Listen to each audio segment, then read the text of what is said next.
believe that Jack Houston is going to be joining us via technology. Don't fail me, please. Yay! There he is. Hold on, folks. We got you. You're a little blurry, but we can still see. Hi, everybody. Yes, there you are. Thank you. Yeah, okay, y'all got eyes right. I know it is great. Technology works out for us. Miss Nicole Kidman, ma'am, I want to begin with you because in a way this is where this project sort of started, and I would imagine, I know, that you can kind of pick where you get to go. What made you want to pick this next project and adapt this story and bring it into a limited series?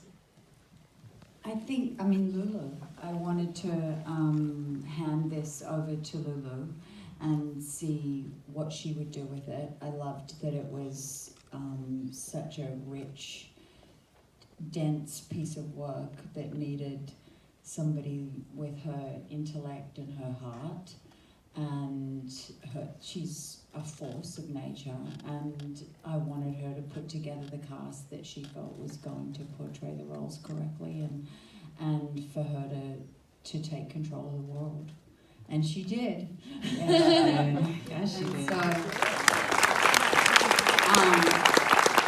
Lulu, that character, and also the messiness and the everything in between is so refreshing.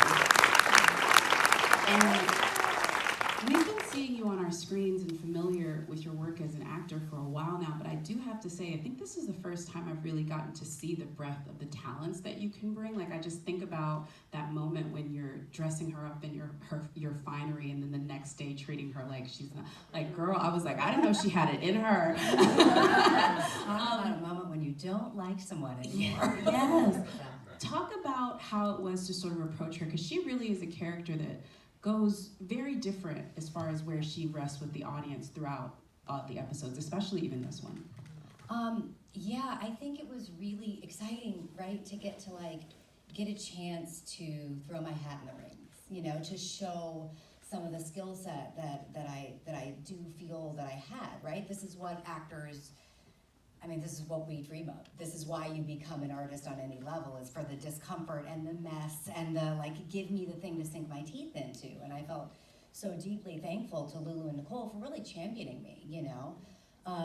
Opportunities like this are truly rare gems, and I have never, ever lost sight of that, even years after playing Hillary, you know. So I'm thankful that you saw that and that you felt that, because I feel that. And as far as, you know, finding a way in with all this nuance and mess, it's so easy when the scripts are that great. I wish I could act like, ooh, sweat on the brow, you know. But when the writing is that good, a lot of the heavy lifting is done. And I found myself in moments that are so raw, so deep, so vulnerable, like episode 4 in the elevator, or episode 6, you know, that hospital scene. I was so scared, you know. I was like, oh God, I really have to go there. I can't shy away from this for 1 second, because everyone will know. That's the kicker, you know, you can't really cheat it. And so a lot of that I have to give credit to Lulu for offering such a caring space and such a intuitive set that in those moments we were really set up to do the best we could do. And to really be as raw and vulnerable as we had to be to tell those stories. And I think I watch the show first, and then I get ready for this. I watch everyone sort of like this early in your career to be stepping on stage with, you know, Nicole Kidman and this incredible cast directed by Lulu Wang. That's got to be a pinch me moment. There's a lot of actors out here. They all would love to get that call. I would just love for you to give us some wish fulfillment here and tell us when you found out, like, yeah, it's happening. I was 21 when I was cast in the show, and and I went through 2-3 months of callbacks. It was a pretty long process, and there was lots of me. Everyone was on Zoom because it was very deep in COVID still, and half the team was also in Hong Kong. So there was these Zooms around 9:30, 10 p.m. at night in LA of me running around my apartment because I was so nervous. I had to work out my nervous energy before the auditions. And it was by far the biggest audition I had ever had. and I did not think I was going to get it at all. So every time I would finish the callback, I would go, oh, that was nice. So, like, that'll be a fun story to tell when the show comes out. That'll be cool. And then in early May, I think of 2021, I got a call from a number I didn't recognize, and I only picked it up because it was a Massachusetts number. I have family that lives in Massachusetts, so I thought maybe my grandma got a new number and didn't tell me. And I picked it up, and then there was this pause, and Lulu goes, hi, this is Lulu Wong. To which I said, yeah, I know. And she told me I got the role, and I think I said something really articulate, like, oh my God, really? But yeah, I think to do a role like this is once in a lifetime for any actor, and then to be able to walk onto set with people who collectively have so much experience and so much talent, you're really just worried that you're gonna rise to meet their standards. So it was really fun, and pretty much everything after has been a pinch me moment since. But they both showed up. Both these women showed up. I mean, just with it, like going to go and just go, okay, here we go. So that did not come across what you're saying. So glad. It was like well, there was just an ease and a confidence that, you know, fake it till you make it, right? But at the same time, it was just there, and it was like, oh my God, it's so good to work with actors that are so skilled and so good and so willing, because so much of acting is the willingness. Willing to try things, willing to talk about things, willing to just jump in, and that's what this show was. There was an enormous amount of willingness from all of the people involved, and that's our crew as well. That your character has being the catalyst to what makes her then lose her son and then put her on this mission to find him. I'd like for you to sort of examine that, because your character really goes from one type of character the first couple of episodes to almost like a superhero by the time we're seeing her in episode 6. This really sort of like person who is bound by this mission, almost like a priest that's going to a mission of some kind. I'd love for you to talk about those two sides to her and sort of how you had to navigate that as an actor. This first, insecure, very privileged woman to where she finds herself later, and how you connected those two moments. I mean, the role for me was so interesting because you have to carry the grief for a long period of time. So at the beginning, when I lose my child and I'm in a place where I don't want to be there, I want to go back to America. I'm there because of my husband, and I stay because of him and his job.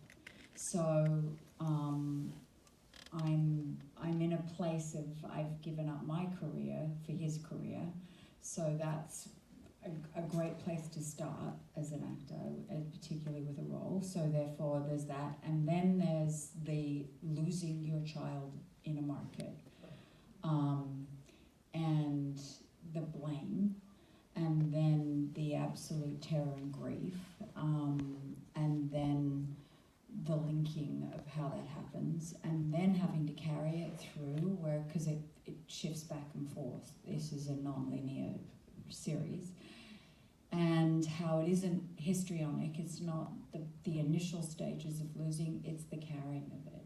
And how do you carry that, and then the never giving up. And that was what was the great part of the role for me, was that, and it's the truth, as a mother, this would be my response, is I'm never, ever, ever leaving. I must find my child, because there is no answer here. And you haven't given me an answer, the universe hasn't given me an answer, so I will only stay with the hope that my child is alive. Mm-hmm. And that's extraordinary to play. So, and then the episode, which is episode 4, which all takes place in a morgue for Brian and I. That's if you haven't seen it, it's a very intense episode. But I was like, Lulu, you cannot set a whole episode in a morgue.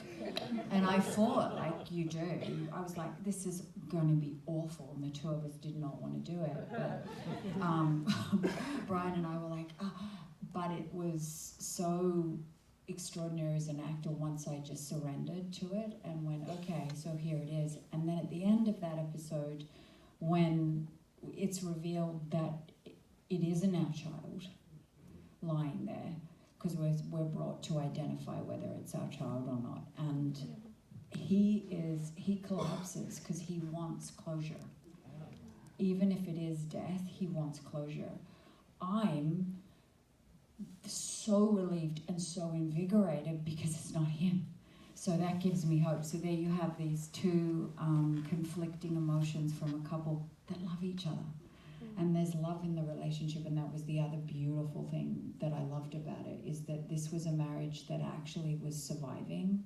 No matter how it was being hit from all sides, it was going to make it.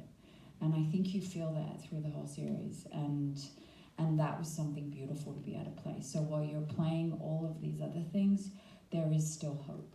And that was, for the performance, it was the thing that kept me alive. But it was a very disturbing place to exist in, because we were hit with COVID during it, and it was all those things. We had to carry it for much longer than you normally would. And that played a heavy, heavy weight on my psyche. I then went and did comedy, right?